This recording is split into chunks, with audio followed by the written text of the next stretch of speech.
Então vamos dar sequência, vamos começar a jogar os nomes aqui, ó, né, pegar do nosso banco de dados e jogar aqui para o Flash. Nós já até trouxemos ele aqui, mas por enquanto está só no painel de saída. Eu vou abrir a classe aqui que eu estou trabalhando com ela, né, que é a nossa classe BD. Só clicar aqui que ela já vai abrir aqui do lado. E o que nós vamos fazer? Nós pedimos para ele mostrar o número total aqui, né, de registro, para a gente saber quantos registros tem. Na verdade, quando eu entrar naquele sistema, eu quero que ele já carregue, pode ser de início os nomes, né? Vamos começar pelos nomes. Deixa eu comentar essa linha e vamos fazer aqui o seguinte, um for. É o for que vai percorrer ali, ver quantos registros eu tenho e trazer para mim. Então eu vou criar uma variável chamada aí do tipo numérica e ela vai ser responsável por fazer isso que eu falei, percorrer todo o meu array lá, né, para saber quantos registros eu tenho no banco de dados e trazer ele para mim. Enquanto ele for menor, qual que é a variável que corresponde aos meus registros lá? O conteúdo. Quando ele for menor que o conteúdo do meu banco de dados, ele vai trazendo aí para mim. Qual que é? Tem um outro parâmetro aqui, ó, que nós fizemos, né? Tem uma variável do PHP que nós fizemos aqui, ó, que chama número total, que é ela que está me dando o número total de registros. Então eu tenho que colocar aqui, né, que ele vai receber. Enquanto ele for menor que o número total de registros que eu tenho lá, ele vai percorrendo aí o meu array, trazendo para mim as informações.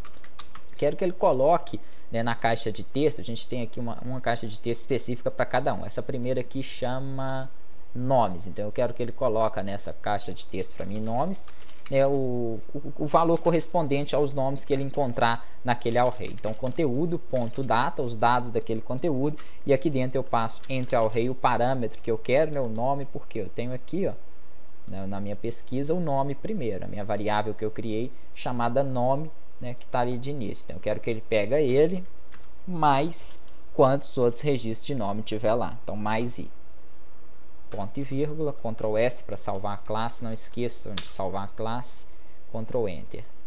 Só uma coisinha aqui, ó, ele já até pegou, tá vendo? Só que tá tudo, o nome tá totalmente aqui, né, desajustado. Então isso aqui vai ser, nós vamos passar a converter esse nome para HTML para poder ajustar ele melhor. Só uma coisinha que eu tinha adiantado aqui, tá joia? Eu trabalhei aqui com o texto, então eu vou precisar da classe TextField. Importem ela aí, senão vai dar erro falando que tá faltando a classe ali TextField para a gente trabalhar com. Continuando aqui, os textos ficou meio estranho ali, tá joia? Porque estava com outro tipo de fonte, então ele não apresentou direito. Eu coloquei Verdana, aumentei um tiquinho o tamanho do stage, que estava muito pequeno ele, né, e deixei o texto aí com mais ou menos um tamanho dessa. Só que vocês viram que ele só mostrou um nome. Eu dei Ctrl Enter, né, e ele só mostrou o último nome aqui, ó. Então eu tenho que fazer ele pegar todos os nomes. Na verdade ele mostrou o outro, só que o outro está mais para cima ali. Eu não estou conseguindo visualizar o primeiro nome, né? São dois ali que está no banco de dados. Então a primeira coisa que eu tenho que fazer é o seguinte aqui, ó, é converter esse texto em um HTML texto, tá? Então eu vou utilizar o parâmetro aqui, ó, HTML, e utilizar o text aqui, o T vai passar a ser maiúsculo.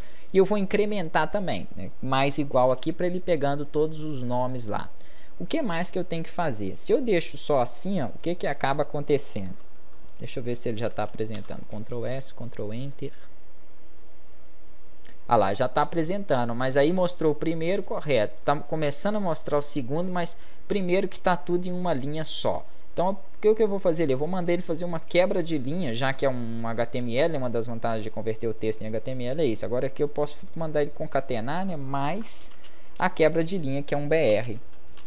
Então, vou utilizar aqui, ó, o parâmetro BR, né, para a gente fazer essa quebra de linha. E vou falar aqui em cima que o texto, né, que eu criei ali, que eu mandei como HTML texto, ele vai ficar vazio. Então, vou colocar nomes, que é a minha caixa de texto, vai receber um HTML texto vazio, só para ele não ocupar espaço lá dentro, né, e não fazer o texto subir como foi daquele caso lá.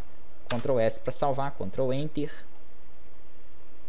E mesmo assim ele continua em linha. Provavelmente isso é a configuração das caixas de texto, tá joia? É isso mesmo. Aqui embaixo tem uma opção, a única linha, você pede para ele comportar em multilinha. Agora tá perfeito. Até fazer. Depois eu faço com os outros para a gente não perder tempo na aula. Então coloquem o texto também como multilinha lá, ó. Já puxou os meus dois nomes lá do meu banco de dados aqui, né? Então onde eu tô com o banco de dados depoimentos, até tava mexendo nele aqui, dando uma organizadinha nele lá, ele já transferiu para mim, já trouxe aqueles dois nomes. Eu tô apanhando um tiquinho para abrir ele aqui, que tá lento, vocês estão vendo aí. Trouxe os meus dois nomes, nome 1 e nome 2 do meu banco de dados, e já aplicou ele aqui no Flash. Então não é complicado a gente estar puxando não. Depois a gente vai puxar aí o e-mail, né, o depoimento, e fazer o processo inverso, o processo contrário, mandando nome, e-mail, fazendo um preenchimento aqui, né, também para jogar para o banco de dados. Aqui primeiro a gente está buscando os valores, depois a gente vai começar a mandar para o banco de dados. Fazer o e-mail e depoimento é a mesma coisa. Vou finalizar essa aula, vou ajustar tudo aqui, ó, pedir para vocês ajustarem também, que a maioria das coisas que dá problema é no desenho mesmo aqui do formuláriozinho, no próprio Flash, igual essas questões de multilinha, tamanho do texto, já. Então vou ajustar o meu, né, para todos aqui em multilinha, deixei a fonte verdana ali em todos. Na próxima aula eu explico aí. Na próxima a gente dá sequência então.